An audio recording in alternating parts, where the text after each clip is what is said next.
नमस्कार एटोमियंस। मैं Punita Gautam, sales master in Atomy India, और आज की आपकी होस्ट स्वागत करती हूँ आप सभी का हमारे एटमी सक्सेस सेमिनार में। सबसे पहले आप सभी को गणतंत्र दिवस की हार्दिक शुभकामनाएं। जैसे कि आप जानते हैं कि हम अपने हर सेमिनार की शुरुआत कंपनी मोटो से करते हैं, तो क्या आप सब तैयार हैं कंपनी मोटो के लिए? Cherish the spirit, create the vision, follow the faith, serve in humility. Come on, let's do it. Atomy की सफलता के पीछे हमारे चेयरमैन डॉक्टर हानगेल पार्क की कड़ी मेहनत है। तो आइए जानते हैं उनकी जीवनी के बारे में।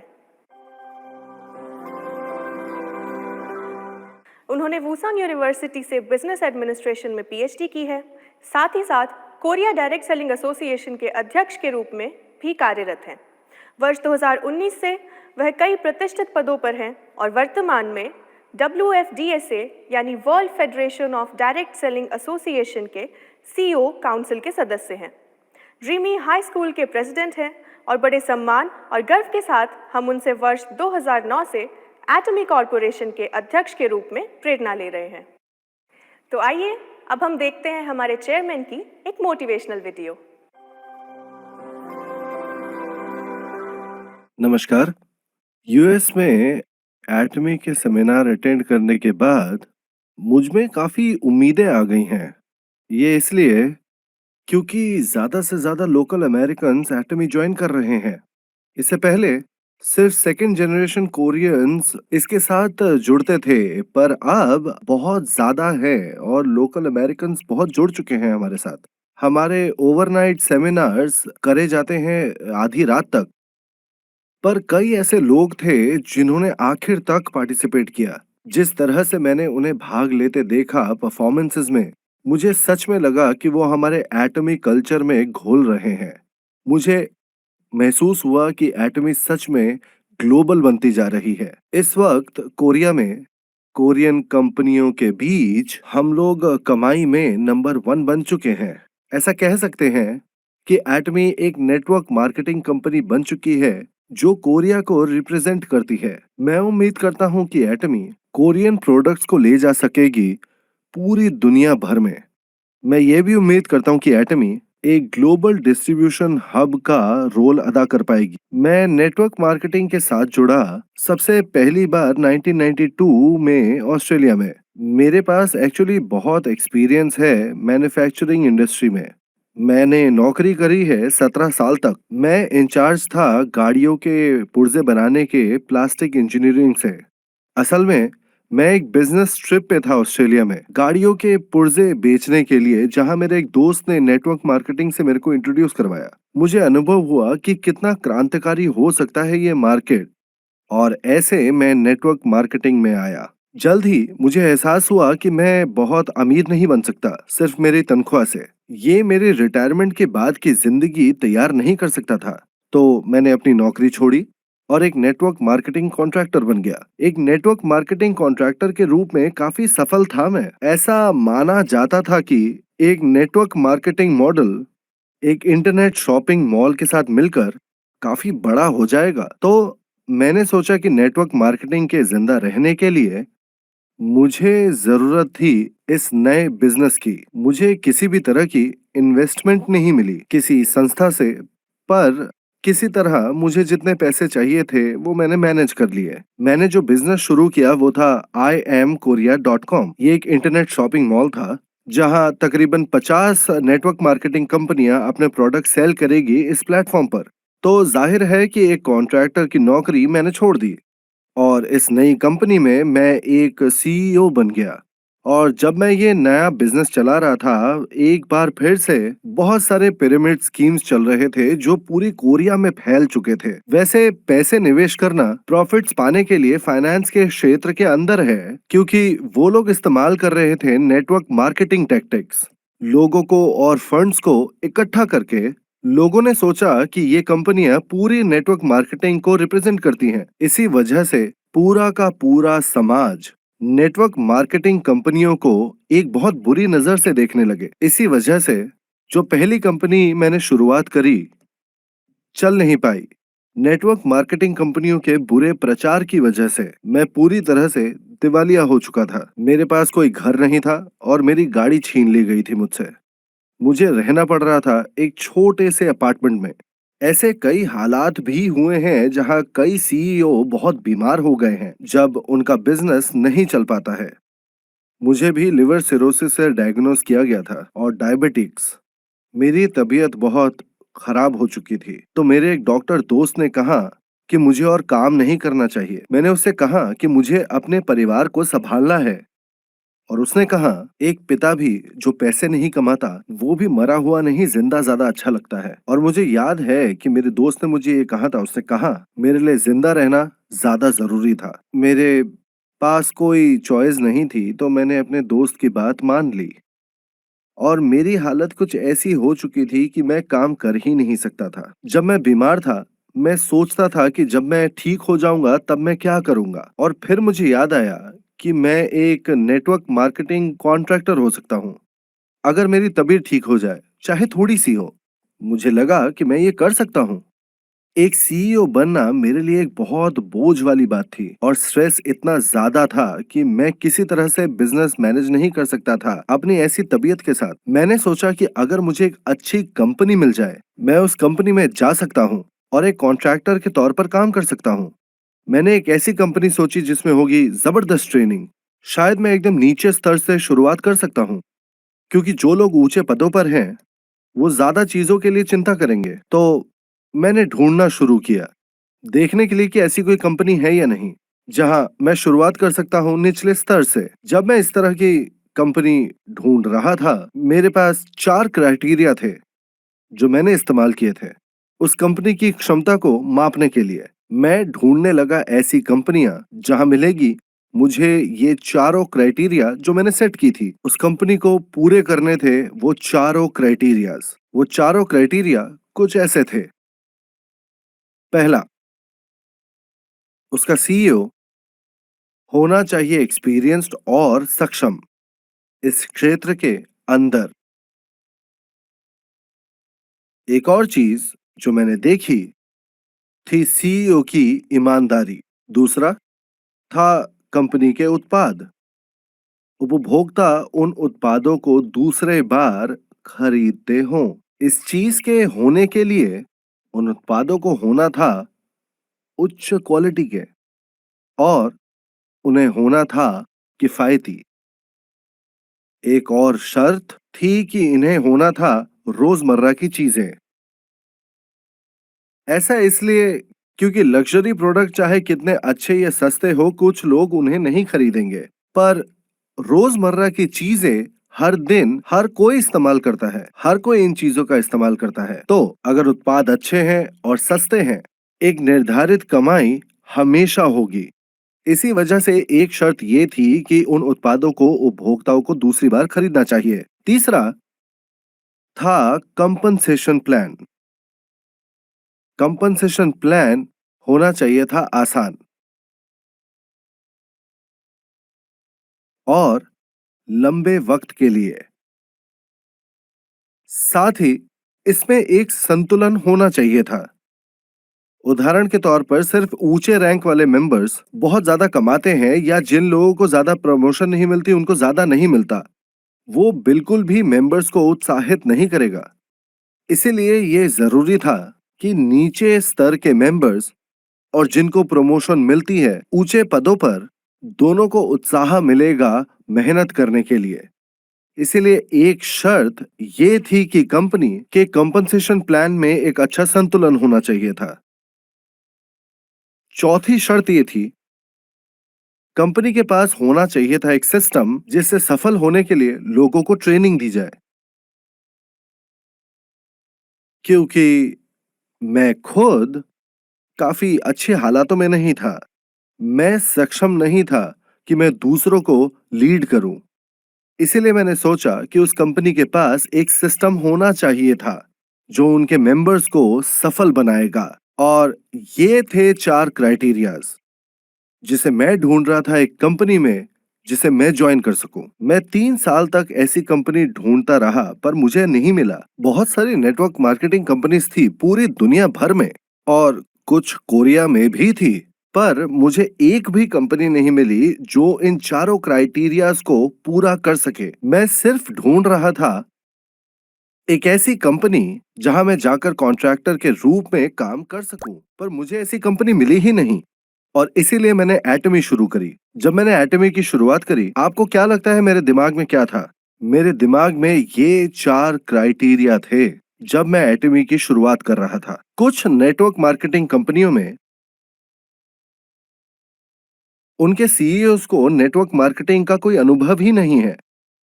इसी वजह से कुछ परिस्थितियों में कंपनी की कमाई बढ़ती थी कुछ वक्त के लिए, पर क्योंकि कंपनसेशन प्लान बहुत समझदारी से सोचा नहीं गया था, कंपनियां कंपनसेशन प्लान बदल देती थी और फिर कुछ हालातों में कंपनसेशन कम हो जाता था जैसे ही कॉन्ट्रैक्टर को प्रमोशन मिलता। इसीलिए अगर किसी कंपनी के सीईओ के पास अनुभव नहीं है, कई गड़बड़ियां उभर सकती हैं और सीईओज बहक जाते थे बेवकूफ कॉन्ट्रैक्टर्स से। एक सीईओ को सबसे पहले जानना चाहिए स्ट्रक्चर नेटवर्क मार्केटिंग का। मैंने असल में काम किया है कॉन्ट्रैक्टर के तौर पर।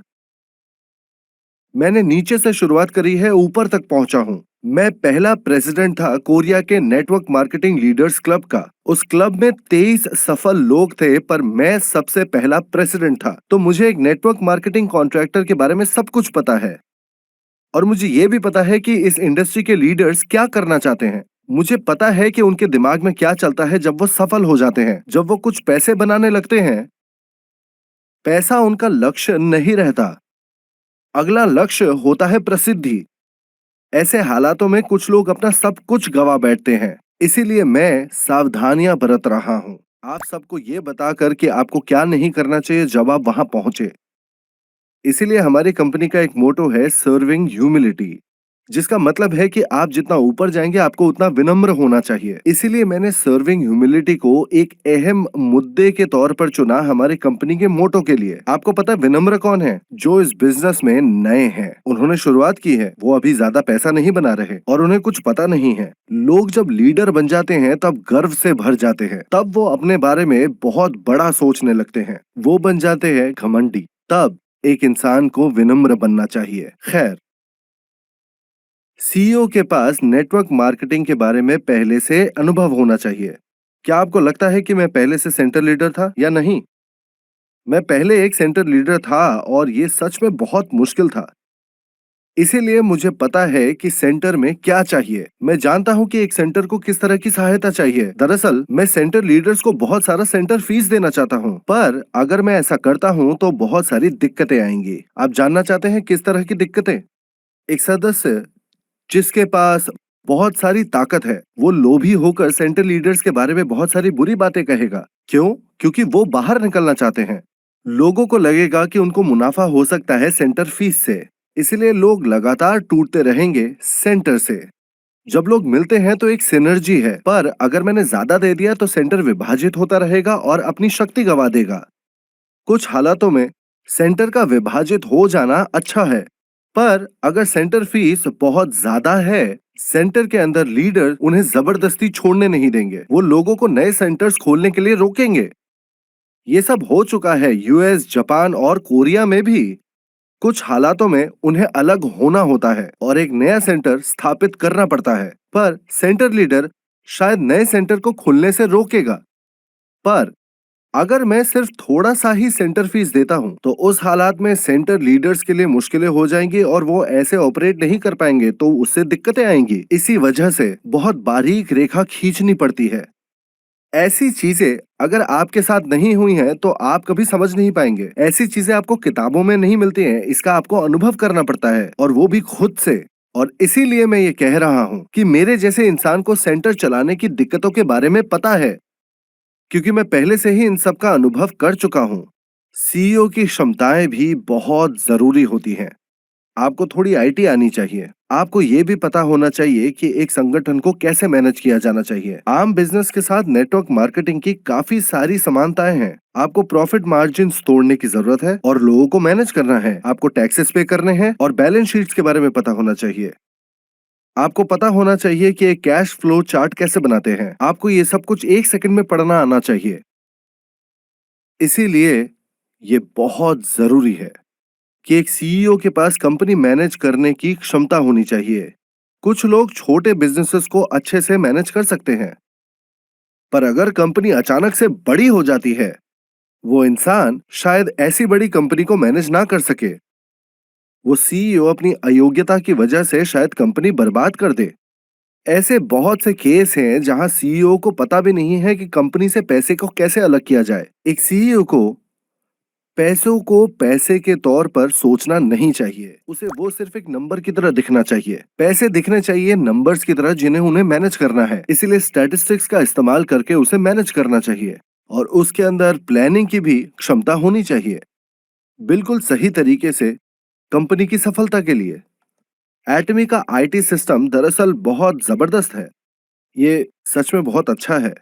चाहे मैं कंप्यूटर के आगे ना बैठा हूं, पर मैं अपना सेल फोन इस्तेमाल कर सकता हूं कंपनी की कमाई चेक करने के लिए, कंपनी का प्रॉफिट, और उसी वक्त देखने के लिए कि कंपनी कैसी चल रही है। सुबह से लेकर अभी तक मैं चेक कर सकता हूं कि हमारी कमाई और खर्चे कितने हैं। मैं एक्सपेंस रेशियो और असल प्रॉफिट्स भी चेक कर सकता हूं। मैं चेक कर सकता हूं ये सब कुछ टाइम स्लॉट से। हमने हमारे आईटी सिस्टम को डिजाइन किया है जिससे कि मैं सिर्फ अपना सेल फोन इस्तेमाल करके सब कुछ चेक कर सकूं हमारी कंपनी के बारे में। साथ ही हमारे सारे ओवरसीज ब्रांच मैनेजर्स अपने फैसले खुद ले सकते हैं। मेरे को उनके लिए कुछ भी अप्रूव करने की जरूरत नहीं है। मैंने उन्हें सारी अथॉरिटीज दी है ताकि वो फैसला ले सके, और इसका मतलब है वो जितना चाहे उतना पैसा इस्तेमाल कर सकते हैं। पर साथ ही सिस्टम ऐसे डिजाइन किया गया है कि मैं देख सकूं कि कैसे ये पैसा खर्च किया जा रहा है। तो मैंने सारी अथॉरिटी बांट दी है, पर मैं मॉनिटर कर सकता हूँ सब कुछ। इसीलिए मैं पढ़ सकता हूँ सारे बैलेंस शीट्स और कैश फ्लो भी पूरे बिजनेस का। ये मुझे रणनीतिक तरीके से सोचने में मदद करता है। मुझे कहाँ निवेश करना चाहिए और हमारी कंपनी की अभी की पूंजी, मैं सारी रणनीतियां कर रहा हूँ एक्चुअल मैनेजमेंट डेटा के साथ जो हमारा आईटी सिस्टम हमें देता है। अगर एक सीईओ के पास ये क्षमताएं नहीं है, वो बिल्कुल हारेगा।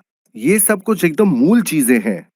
अगर एक सीईओ ये सब कुछ नहीं कर सकता, वो जरूर फेल होगा कंपनी को मैनेज करने में। अगला, उपभोक्ता को खुद से उत्पाद खरीदने चाहिए। कई उपभोक्ता खरीदेंगे दूसरे नेटवर्क मार्केटिंग के उत्पाद, पर सिर्फ एक बार।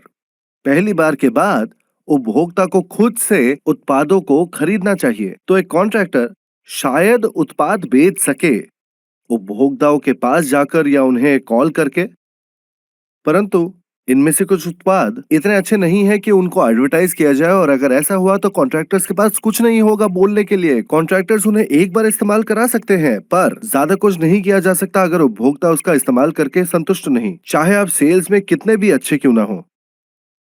अगर कंज्यूमर दोबारा प्रोडक्ट नहीं खरीदता, वो आपके किसी काम का नहीं है। नेटवर्क मार्केटिंग में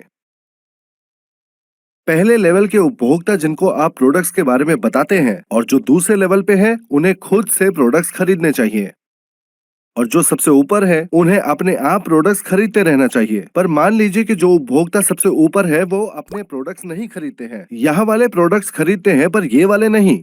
मान लीजिए पिछले उपभोक्ताओं के लिए रीपर्चेजेस नहीं हो रहे हैं, इसका मतलब है कि ये नीचे वालों की कमाई से इन ऊपर वालों की कमाई की क्षतिपूर्ति होनी चाहिए। अगर पाई इतना बड़ा हो जाता है, सिर्फ यहाँ इस ग्रुप से आई हुई कमाई काफी नहीं है। ये एक टिकने वाला मॉडल नहीं होगा। ये सिस्टम ढह जाएगा क्योंकि ये अपने आप को संभाल नहीं पाएगा। इसीलिए अगर कंज्यूमर्स रीपरचेज नहीं करते हैं प्रोडक्ट्स को, वो बिजनेस सफल नहीं हो पाएगा। अब क्योंकि रीपरचेसेस काफी कंपनियों के लिए नहीं हो रही है, वो जबरदस्ती उपभोक्ताओं को प्रोडक्ट्स रीपरचेज करवाते हैं। इसे कहा जाता है मेंटेनिंग कंडीशन। ये एक ऐसी कंडीशन है जो एक कॉन्ट्रैक्टर को पूरी करनी होगी ताकि उसे कंपनसेशन मिल पाए। एक शर्त दी जाती है कॉन्ट्रैक्टर्स को, कंपनसेशन सिर्फ उसे दिया जाता है जो जरूरत की कमाई को पूरा कर सके। ऐसी शर्तें रखी जाती है कॉन्ट्रैक्टर्स पर। इसी वजह से कई सारे दूसरे नेटवर्क मार्केटिंग कंपनीज में ज्यादा कॉम्पनसेशन पाने के लिए आपको ज्यादा प्रोडक्ट्स खरीदने पड़ते हैं। जल्द ही ये प्रोडक्ट्स आपके घर में भर जाएंगे। ऐसा इसलिए क्योंकि कॉन्ट्रैक्टर्स अपने कंपनसेशन के लिए प्रोडक्ट्स खरीदते रहते हैं। ये कुछ दिक्कतें हैं, पर अगर हर उपभोक्ता प्रोडक्ट खरीदे अपने खुद की जरूरत के लिए, जल्द ही सारे कोरियन लोग इस्तेमाल करेंगे हमारे प्रोडक्ट्स। तो एटमी की कमाई कम नहीं होगी। क्यों? क्योंकि ये लोग हमारे प्रोडक्ट्स दोबारा खरीदेंगे और ये कॉन्ट्रैक्टर्स उसका इस्तेमाल करेंगे अपने कंपनसेशन के लिए। ये लोग खरीदेंगे क्योंकि इससे इनकी कमाई होगी और ये लोग काफी पैसा बना सकते हैं, इसलिए ये इस्तेमाल करेंगे। जो लोग ऊपर है वो और भी पैसा कमाएंगे, इसलिए वो भी खरीदेंगे। जरूर खरीदने की वजह अलग हो सकती है, पर इस सिस्टम से किसी को नुकसान नहीं होता। क्यों? क्योंकि जो लोग नीचे हैं वो प्रोडक्ट जरूर खरीदेंगे क्योंकि ये अच्छे हैं और किफायती भी। ये लोग कुछ ऐसा नहीं खरीद रहे जिसकी इनको जरूरत नहीं है। ये घर के सामान खरीद रहे हैं जिनकी इनको जरूरत है। अगर हमारे प्रोडक्ट्स नहीं तो वो कहीं और से ये प्रोडक्ट्स खरीदेंगे। वो लोग डिस्काउंट स्टोर्स जाएंगे या टीवी होम शॉपिंग से खरीदेंगे। उपभोक्ता इन्हें खरीदेंगे इंटरनेट शॉपिंग मॉल से या किसी और जगह से। क्योंकि हमारे प्रोडक्ट्स उच्च क्वालिटी के हैं और किफायती हैं, तो हमारे प्रोडक्ट्स का इस्तेमाल करके ही उपभोक्ताओं को फायदा हो जाता है। सिर्फ कंपनसेशन इनकम से उपभोक्ताओं को फायदा नहीं हो रहा, पर सिर्फ हमारे प्रोडक्ट्स खरीद कर ही। ये इतना आसान है। एक कंपनी के प्रोडक्ट्स के ऐसे लाभ होने चाहिए। इसीलिए जब मैंने सबसे पहले इस कंपनी की शुरुआत की, मुझे पता था हमारे प्रोडक्ट्स उच्च क्वालिटी के होंगे। फिर मैंने कीमतों को कम करना भी शुरू कर दिया। मार्केटिंग प्लान आसान होना चाहिए और लंबे वक्त के लिए इसे स्थिर होना चाहिए। कंपनी के पास एक संतुलित बैलेंस मार्केटिंग प्लान भी होना चाहिए। अगर आप कई अमेरिकन नेटवर्किंग कंपनियों को देखें तो ज्यादातर के पास ब्रेकअवे प्लान है। चलिए मैं समझाता हूं कि ब्रेकअवे प्लान क्या होता है। विस्तार रूप से एक चीज होती है जिसे कहते हैं स्टेयर स्टेप ब्रेकअवे प्लान। इस सिस्टम में अगर आपके नीचे सिर्फ एक लाइन है तो फिर सिर्फ आपको कंपनसेशन मिल सकती है आपके नीचे सिर्फ 2 लेवल्स तक।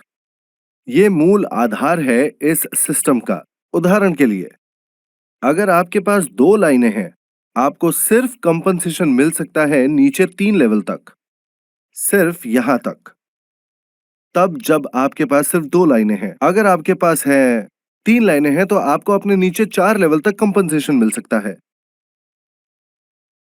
और ऐसे ये काम करता है। तो ये एक ऐसा सिस्टम है जो कॉन्ट्रैक्टर्स को प्रोत्साहित करता है ताकि वो ब्रांच आउट करते रहे 3, 6, 9 तक। इतनी सारी लाइंस। इस सिस्टम को कहा जाता है स्टेयर स्टेप ब्रेकअवे प्लान, क्योंकि ये दिखाता है कि आपके पास जितनी ज्यादा लाइनें हैं, आपको ज्यादा कंपनसेशन मिल सकता है स्टेयर स्टेप के आकार में। लेकिन इसका मतलब है कि चाहे आपकी लाइनें कितनी भी गहरी क्यों ना हो, अगर आपके पास सिर्फ एक लाइन है, आपको सिर्फ कंपनसेशन मिल सकता है नीचे 2 लेवल तक। तो इस लाइन के नीचे आप और लोगों को नहीं लगा सकते हैं, है ना? इसका मतलब आपको लोगों को रखना होगा ठीक अपने नीचे। ये साथ मिलके रहने के कैपिटलिज्म को प्रमोट नहीं करता है। ये साफ तरीके से दिखाता है कि हर इंसान को खुद के लिए काम करना है। तो सिर्फ सक्षम लोग ही सफल हो पाते हैं उन कंपनियों में जहां पर है ऐसा ब्रेकअवे प्लान। इसीलिए ऐसी अफवाहें हैं कि एक इंसान ने कोरिया में कमाए हैं 75 करोड़ से भी ज्यादा। बस एक। हमारी कंपनी में एक इंसान नहीं बना सकता है 75 करोड़। वैसे एक बात है, सारी नेटवर्क मार्केटिंग कंपनीज हमारे और दूसरों को मिलाकर सब सिर्फ कमाई का 35% कंपनसेशन के रूप में दे सकते हैं। तो अगर एक इंसान को बहुत सारा पैसा मिलता है तो आपको क्या लगता है कि यहाँ इन लोगों के साथ क्या होगा? इसीलिए अगर आप सुपरमैन नहीं हैं तो आप सफल नहीं हो सकते। ऐसी कंपनियों में सफल होना काफी मुश्किल है। इनका मार्केटिंग प्लान बहुत मुश्किल है। मैं इनमें से एक ऐसी कंपनी में जाने वाला था। मुझे लगा कि मैं सफल हो जाऊंगा ऐसी तरह की कंपनी में, लेकिन मेरे ज़मीर ने मुझे इजाज़त नहीं दी कि मैं दूसरों को कहूं कि जैसा मैंने किया अगर वो वैसा करे तो वो सफल होंगे। चाहे ये कंपनियां कहती हो कि हर कोई सफल हो सकता है, पर अगर आप सच में सुपरमैन नहीं हैं तो आप सफल नहीं हो सकते। हालांकि अगर आप एटमी में देखें तो जो लोग सफल हुए हैं उनके अंदर कुछ खास टैलेंट नहीं है। वो आम लोग हैं जिन्हें गाने पसंद हैं, जो ड्राइवर्स हैं, एक बूढ़ी औरत भी है जिनकी उम्र 70 साल से ज्यादा है। अगर आप उन सबको देखें जो सफल हुए हैं, वो सारे सिर्फ आम लोग हैं। असल में ज्यादातर आम लोगों के मुकाबले कम टैलेंटेड है। इसका कारण यह है कि क्योंकि हमारे पास है बाइनरी सिस्टम। एटमी में आपके पास सिर्फ 2 लाइनें हो सकती है, आपके पास 3 लाइनें नहीं हो सकती। आप ऐसा नहीं कर सकते। इस वजह से लोगों को दूसरों को इन 2 लाइनों के नीचे डालना पड़ता है। आप चौथी लाइन नहीं बना सकते, तो आपको यहाँ ब्रांच आउट करना है। ठीक वैसे ही 5वीं को भी आपको यहाँ ब्रांच आउट करना पड़ेगा। इसको सच में कहते हैं साथ में रहना। अगर आपको मार्केटिंग प्लान्स के बारे में थोड़ा बहुत मालूम हो, आपको पता होगा कि एटमी के पास एक जबरदस्त मार्केटिंग प्लान है। इसीलिए मुझे लगा कि ये बाइनरी सिस्टम ही होना चाहिए। ठीक उसी वक्त मैं सिस्टम के ऊपर बहुत ज्यादा दबाव नहीं डालना चाहता था, इसीलिए इसे एक स्थिर सिस्टम बनाना था हमें। इसका मतलब है जितने ज्यादा लोग होंगे, कंपनसेशन का मूल भाग उतना कम हो जाता है ना? तो इसीलिए शायद पुराने मेंबर्स को बहुत ज्यादा पैसा मिले, पर जो नए हैं उनको कम मिले। ये एक दिक्कत है बाइनरी सिस्टम का। लेकिन ऐसा नहीं हो रहा है एटमी में। अब इसकी वजह यह है कि हमने बहुत सारे सुरक्षा प्रणालियां जोड़ रखी हैं। पहला, मार्केटिंग प्लान आसान होना चाहिए। एटमी में आपको बहुत सारे लाइनें नहीं बनानी पड़ेंगी। दूसरा, लंबे वक्त के लिए मार्केटिंग प्लान सुरक्षित होना चाहिए। तीसरा, ठीक उसी वक्त इसे स्थायी होना चाहिए। जब मैं किसी कंपनी में ज्वाइन करना चाह रहा था, मैंने देखा कि ऐसी कोई कंपनी नहीं है जिनके पास ये सारे क्राइटेरिया हो। तो चौथा क्राइटेरिया क्या है? यही कि ट्रेनिंग सिस्टम होना चाहिए।